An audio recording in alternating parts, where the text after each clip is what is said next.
लाली चुनरी के रंगा वाला हर मारे लाली चुनरी के रंगा वाला हर मारे लाली चुनरी की गोरी टिकुली से नूरवा चुल्लू मढ़ाए लाली चुनरी की गोरी टिकुली से नूरवा चुल्लू मढ़ाए लाली चुनरी के रंगा वाला हर मारे लाली चुनरी के रंगा वाला हर मारे लाली चुनरी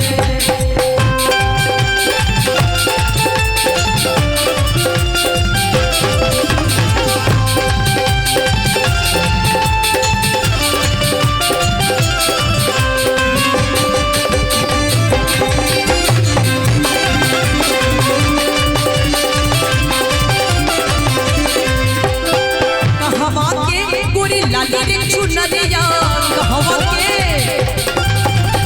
कहवा के पूरी लाली रे चुनरिया कहवा के रंग रे रसिया लाली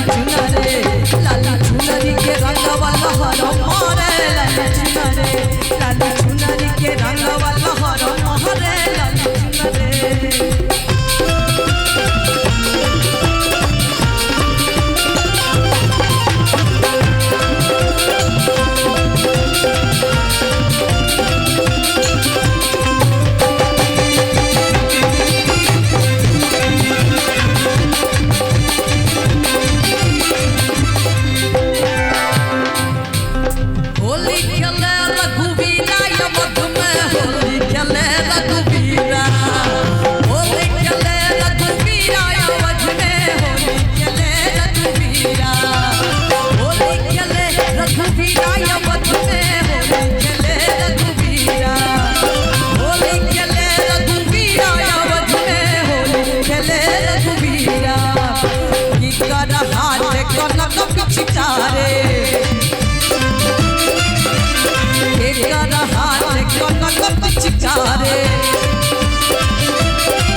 अरे लाली रे लाली चुनरिया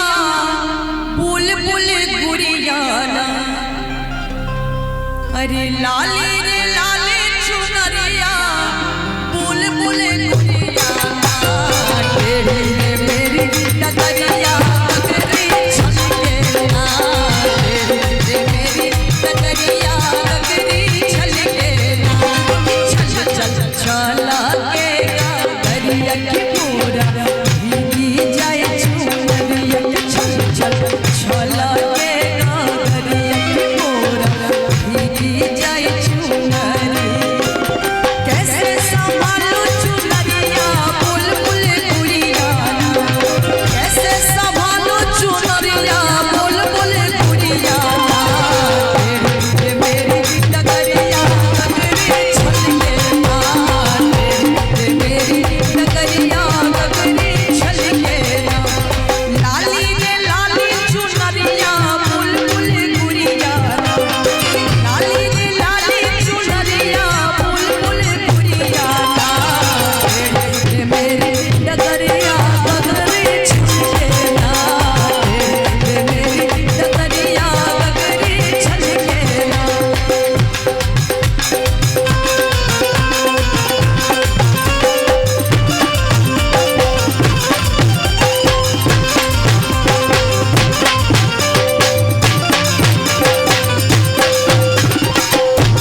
पहिरी